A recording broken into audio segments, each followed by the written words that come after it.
சூர்யாவும் கார்த்திக்கும் போயிட்டு விஜயகாந்துடைய சமாதியில தேம்பி தேம்பி தேம்பி அழுதுருக்காங்க.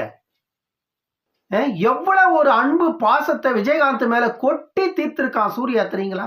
அந்த அளவுக்கு விஜயகாந்த் இறந்து ஒரு வாரம் ஆன பிறகும் கூட சூர்யாவுக்கு துக்கம் தாங்க முடியல. எம்மேலும் மேலான தமிழ் பெருங்குடி மக்களே, உங்கள் அனைவருக்கும் மேலரசம்பட்டு சண்முகத்தின் பணிவான வணக்கங்கள். நம்முடைய காணொலியை நீங்கள் பார்ப்பது இதுவே முதல் முறையாக இருந்தால் உடனே சப்ஸ்கிரைப் செய்து கொள்ளுங்கள். நம்முடைய காணொலி பற்றின உங்களுடைய மேலான கருத்துக்களை தொடர்ந்து கருத்துரை பகுதியிலே பதிவு செய்வதற்கு தவறாதீர்கள். அன்பு உறவுகளே, வாருங்கள் இப்பொழுது. அன்பு உறவுகளே, சூர்யாவும் கார்த்திக்கும் போயிட்டு விஜயகாந்துடைய சமாதியில தேம்பி தேம்பி தேம்பி அழுதுருக்காங்க. எவ்வளவு ஒரு அன்பு பாசத்தை விஜயகாந்த் மேல கொட்டி தீர்த்திருக்கான் சூர்யா தெரியுங்களா? அந்த அளவுக்கு விஜயகாந்த் இறந்து ஒரு வாரம் ஆன பிறகும் கூட சூர்யாவுக்கு துக்கம் தாங்க முடியல. ஒரு நாள் முன்னாடி நடிகர் சிவகுமார் அவருடைய மகன் கார்த்தியை வந்துட்டு ஒரு நாடகத்தை பண்ணிட்டு போனாங்க விஜயகாந்த் அவருடைய நினைவிடத்துல. அடுத்த நாளான நேற்று கதறி கதறி கதறி கதறி அழுகுறாருங்க விஜயகாந்துடைய நினைவிடத்துல. அதுவும் இல்லாத ஏதோ பூஜை எல்லாம் பண்ணி மணியெல்லாம் வேற ஆட்டுறாரு, கிங்கிணி மணியெல்லாம் கொண்டு வந்து ஆட்டுறாரு விஜயகாந்த் சமாதியில. திரையில தான் ஒரு மனுஷன் நடிக்கணும், மக்கள் கிட்டையும் வந்துட்டு ஒரு மனுஷன் நடிக்க கூடாது. நீ வந்துட்டு ஒரு நடிகைங்கிறத ஒத்துக்கணும், அது திரையில நீ நடிக்கணும். ஒரு கதைக்களத்தை உங்ககிட்ட கொடுத்தா அந்த கதைக்களத்துக்கு தக்க உன்னை நீ மாற்றிக்கொண்டு நீ ஒரு நடிக்கணும், அதுதான் நடிப்பு. திரையில நடிக்கிறத விட நிஜத்துல 100 மடங்கு மேல நடிக்கிறானே சூர்யா. தேம்பி தேம்பி அழுகுறாங்க. விஜயகாந்த் இறந்து 7 நாள் ஆன பிறகு அவங்க குடும்பத்துல அவருடைய உற்றார் உறவினர்கள், அவருடைய ரசிகர்கள், அவருடைய தொண்டர்கள், அவருடைய நெருங்கிய நண்பர்கள், அவரால் வாழ்வு பெற்றவர்கள் எல்லாமே தங்களுடைய மனக்குமுறலை தேர்த்தி கொண்டு, மனதில் இருந்த அந்த கவலைகள் எல்லாம் அவங்க ஓரளவுக்கு தேர்த்தி கொண்டு இப்போ அவங்களுக்கே கூட அழுவு வராது. ஆனா நீ ஒரு வாரம் விட்டு வந்து தேம்பி தேம்பி அழுகுறியடா. டே, மக்களை எவ்வளவு ஏமாத்துறீங்கடா. எவ்வளவுதான் நீ நடிச்சினாலும் உன்னை நம்புவாங்களா? இன்னைக்கு யாருன்னா சொல்லுங்க, நம்புவாங்களா? ரஜினி சினிமா படப்பிடிப்புல வெளிநாட்டுல இருந்தாரு. அவர் வந்துட்டு விஜயகாந்துடைய இறுதி சடங்குல கலந்துக்கிட்டாரு. விஜய் வந்துட்டு சினிமா படப்பிடிப்புல வெளிநாட்டுல இருந்தாரு, அவருடைய இறுதி சடங்குல வந்துட்டு அவரு கலந்துக்கிட்டாரு. டி ராஜேந்தர் வெளிநாட்டுல இருக்கிறாரு, அவரு வந்து கலந்துக்கிறாரு. ஆனா நீங்க புது வருஷம் கொண்டாடுறதுக்கு, நியூ இயரை கொண்டாடுறதுக்கு வெளிநாடு போயிட்டீங்க.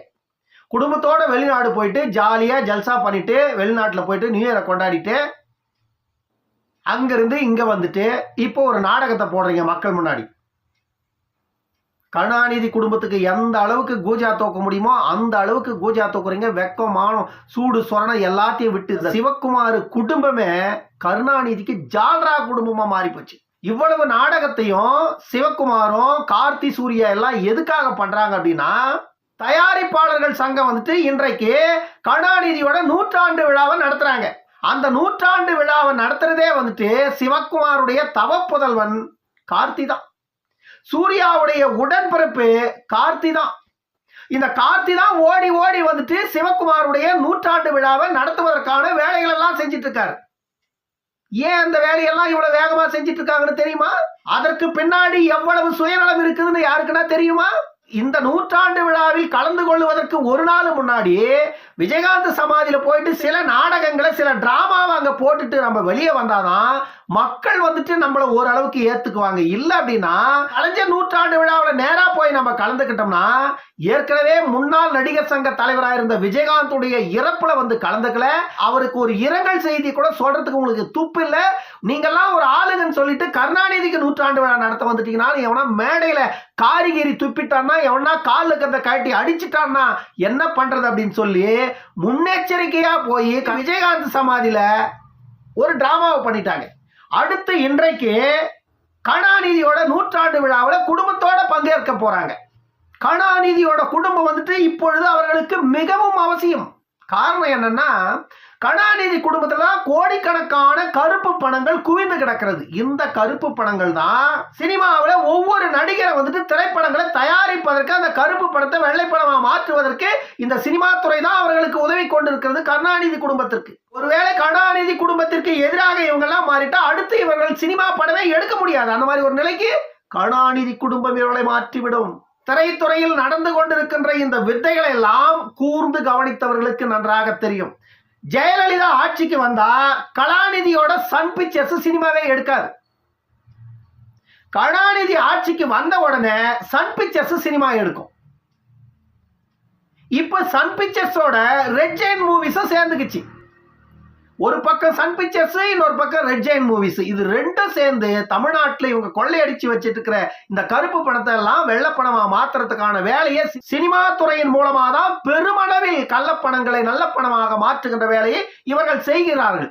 அதற்கு உடந்தையாக பல நடிகர்கள், முன்னணி நடிகர்கள் இந்த திரைத்துறையில் கருணாநிதியின் குடும்பத்திற்கு உதவி கொண்டிருக்கிறது.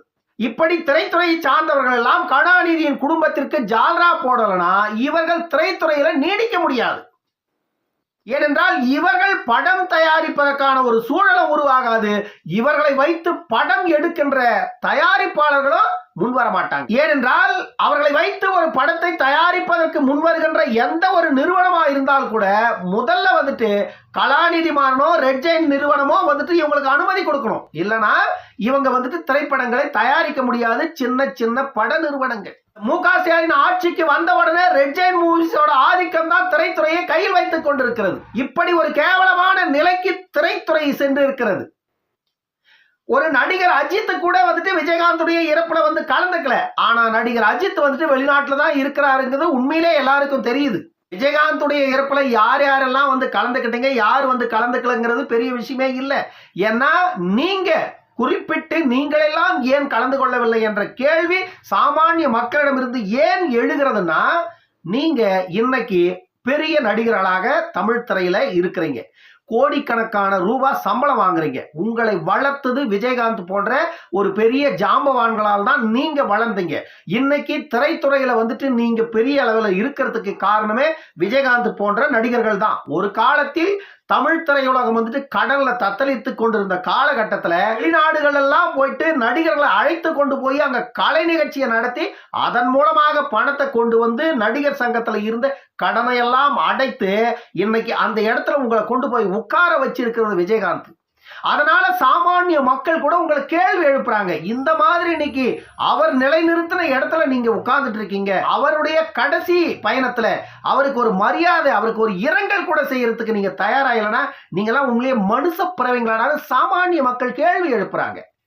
இதுதான் உண்மையே தவிர நீங்க வந்தா என்ன வராகாட்டியான நீங்க வரல அப்படின்னு விஜயகாந்த் குடும்பம் கூட உங்களை கூப்பிட்டு கேட்க போறது இல்லை. என்ன சூர்யா இப்படி பண்ணிட்ட, என்ன கார்த்தி இப்படி பண்ணிட்டீங்களே, ஏன் கார்த்தி இப்ப இறப்புக்கு வரல, யாரும் உங்களை கேட்க போறது இல்லை. சாமானிய மக்களும் உங்களை கேட்க மாட்டாங்க. ஆனா உன்னுடைய ரசிகர்களே நாளைக்கு உன்னை விரும்புவானா?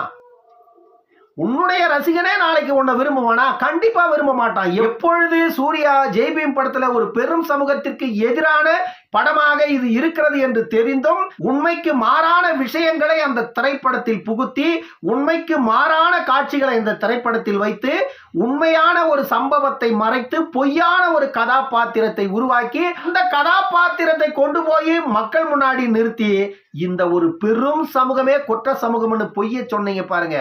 அன்னைக்கே சூர்யா மேல இருந்த நம்பிக்கை, அந்த மதிப்பு, மரியாதை எல்லாத்தையும் உன்னுடைய ரசிகர்கள் தூக்கி எடுத்து குப்பை தொட்டியில போட்டாங்க. சூர்யாவுடைய கரியர் அப்பவே முடிஞ்சு போச்சு. இப்ப நீ பணம் வச்சிட்டு இருக்கிற கோடிக்கணக்கில். அதன் பிறகு பெரிய அளவில் சூர்யாவுடைய படங்கள் எதுவும் பெரிய அளவில் போனதாக எதுவுமே இல்லை. எல்லாமே ஓடிடியில ரிலீஸ் பண்ணி சில படங்கள் வந்துட்டு வசூல் ரீதியா வெற்றி பெற்றிருக்கிறதே தவிர பெரிய அளவில் வெற்றி பெற்றதாக எந்த படமும் இல்லை. சூர்யாவுடைய திரை எதிர்காலம் எப்படி இருக்குன்னு அடுத்தடுத்த படங்கள் வந்துதான் அதை முடிவு பண்ணணும். என்றால் சூர்யா, கார்த்தி, சிவகுமாருக்கு எதிராக ஒட்டுமொத்த தமிழகத்தில் உள்ள மக்களும் கொதிப்படைந்து இருக்கிறார்கள். ஏன்னா உங்களுடைய மக்களுக்கு எதிரான செயல் தெளிவா தெரிஞ்சு போச்சு. சென்னையில பெரும் புயல், மழை வெள்ளம், பெரிய பாதிப்பு, வாயை திறக்கல உங்க குடும்பத்துல எவனுமே. தூத்துக்குடி நெல்லையில அவ்வளவு பெரிய மழை வெள்ளம், எவ்வளவு பேர் மக்கள் பாதித்து வீடு வாசல் எல்லாம் இழந்து வாழ்வாதாரங்களை இழந்து இன்னைக்கும் தூத்துக்குடியில வந்துட்டு இயல்பு நிலைக்கு வர்றதுக்கு இன்னும் வருட கணக்கில் ஆகும். அந்த மக்கள் எல்லாம் வந்துட்டு வாழ்வாதாரத்தை மீண்டும் நிலைநிறுத்திக் கொள்வதற்கு சில ஆண்டுகள் ஆகும்னு சொல்றாங்க. அந்த அளவிற்கு தூத்துக்குடி மக்கள் வந்துட்டு பெருமளவில் பாதிக்கப்பட்டிருக்கிறார்கள் மழையால. ஆனா இதை பற்றியெல்லாம் ஒரு சின்ன அசைவு கூட இல்லை சூர்யா கிட்டையோ, கார்த்திக் கிட்டையோ, இந்த சிவகுமார் கிட்டையோ. ஆனால் இப்படி இருக்கின்ற நீங்கள் உங்களுடைய சுயநலம், உங்களுடைய எதிர்கால வாழ்க்கையை, எதிர்கால திரை வாழ்க்கையை மேம்படுத்திக் கொள்வதற்காக கருணாநிதி குடும்பத்துக்கு ஜாலரா அடிக்கிற வேலையை செய்றீங்க. கருணாநிதிக்கு 100ஆண்டு விழா நடத்துறீங்க. கருணாநிதி என்ன அவ்வளோ பெரிய சாதனையை செஞ்சிட்டாருன்னா அவருக்கு 100ஆண்டு விழா. இப்படி இந்த சூர்யா, சிவகுமார், இந்த கார்த்தி எல்லாம் வந்துட்டு மக்களை எந்த அளவிற்கு முட்டாளாக எண்ணுகிறார்கள் என்பதை நீங்க முதல்ல புரிஞ்சுக்கணும். ஏனென்றால் இவர்கள் புத்தாண்டை கொண்டாடிட்டு வெளிநாட்டில இருந்து வராங்க. நேரா போயிட்டு அவருடைய நினைவிடத்துல அஞ்சலி செலுத்திட்டு இவங்க நேரா வீட்டுக்கு போயிட்டு இருந்தா பிரச்சனை இல்ல. அங்க வந்துட்டு இவங்க போட்ட டிராமா, இந்த நடிப்பு இதெல்லாம் வந்துட்டு சினிமாவை விட கொஞ்சம் ஓவரா பண்றாங்க அந்த இடத்துல அப்படிங்கிறது தெளிவா தெரிஞ்சு போச்சு.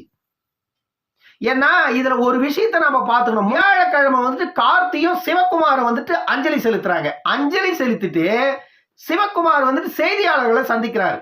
செய்தியாளர்களை சந்திக்கும் போது சிவகுமார் சொல்றாரு, எனக்கு கேப்டன் அப்படின்னு சொன்னாலே எனக்கு நினைவுக்கு வர்றது விஜயகாந்த் அவர்கள் வந்துட்டு 1996ல கருணாநிதிக்கு பொன்விழா எடுத்தாரு. அந்த பொன்விழா எடுத்து அடுத்த ஆண்டிலேயே வந்துட்டு அவரு திரும்ப தமிழ்நாட்டுக்கு முதலமைச்சர் ஆயிட்டாரு. அந்த ஒரு மகத்தான சாதனையை விஜயகாந்த் செய்தாரு அப்படின்னு செய்தியாளர்கள்ட்ட பேசுறாரு சிவகுமார். விஜயகாந்த் வந்துட்டு கருணாநிதிக்கு பொன்விழா எடுத்ததுதான் சாதனையா?